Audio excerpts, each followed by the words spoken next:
63 நாயன்மார்களில் நமி நந்தி அடிகள் ஒருவர். அவருடைய குரு பூஜை இன்று நிறைய மகான்கள் தண்ணீரில் விளக்கேற்றிருப்பாங்க. பாபா, வள்ளலார் அந்த மாதிரி. அதே மாதிரி நமி நந்தி அடிகளும் தண்ணீரில் விளக்கேற்றினார். அந்த வரலாறை பார்ப்போமா நம்ம இப்போ? தஞ்சை மாவட்டத்தில் திருத்துறைப்பூண்டி செல்லும் வழியில் திரு ஓமாப்பலூர் என்ற தலம் உள்ளது. அங்கு வாழ்ந்தவர்தான் நமிநந்தி அடிகள் என்ற பெரிய புராண அடியார். ஒரு நாள் திருவாரூர் சென்று தியாகேச பெருமானை வழிபடுகிறார். அங்கு உள்ள திருவிளக்கு அணைந்துவிடும் நிலையில் உள்ளது. வீட்டுக்கு சென்று எண்ணெயை எடுத்துக்கொண்டு வந்து விளக்கு ஏற்றுவதற்குள் விளக்கு அணைந்துவிடும் என்று எண்ணி அருகே உள்ள வீட்டிலே சென்று நெய் கேட்கிறார். அது ஒரு சமணர் வீடு என்று தெரியாமலே. கையிலே நெருப்பு வைத்திருக்கும் உங்கள் கடவுளுக்கு ஏன் விளக்கு என்று கேலி பேச, நெய்யெல்லாம் இங்கு இல்லை, வேண்டுமென்றால் தண்ணீரை விட்டு அந்த விளக்கை எரியவிடு என்று பேச, இவர் சோர்ந்து போய் வருத்தத்துடன் இறைவன் முன் போய் அழுகிறார்.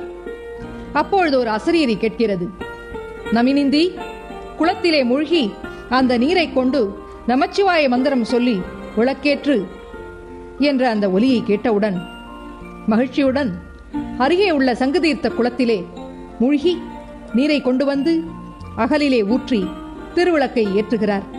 உலகமே அதிசயிக்கும்படி விடிய விடிய அந்த விளக்குகள் எரிகின்றன. அந்த தண்ணீரே நெய்யாக எரிவதைக் கண்டு அடியவர்கள் ஹரஹர ஹரஹர ஹர சிவா என்று முழக்கம் செய்கின்றனர். பங்குனி மாத உத்திர திருவிழா திருவாரூர் அருகே திருமணலி என்ற ஊரிலே நடைபெறுகிறது. அனைத்து குலத்தவரும் வந்து ஒற்றுமையாக வழிபட நமிநந்தியும் உடன் சென்று வந்து நள்ளிரவிலே வீடு வருகிறார். வந்தவர் வீட்டிற்கு உள்ளே வராமல் வெளியே படுத்து இருக்கிறார். மனைவியோ எழுப்பி பூஜையை முடித்துக்கொண்டு உணவு உண்டு தூங்கலாம் வாருங்கள் என்று கூற, அந்த திருமணலிலே நடந்த உற்சவத்திலே பல்வேறு குலத்தவர்களும் வந்திருக்கிறார்கள். அவர்கள் அனைவருடனும் இருந்து நான் இறைவனை வழிபட்டதால் தீட்டு உண்டாயிற்று.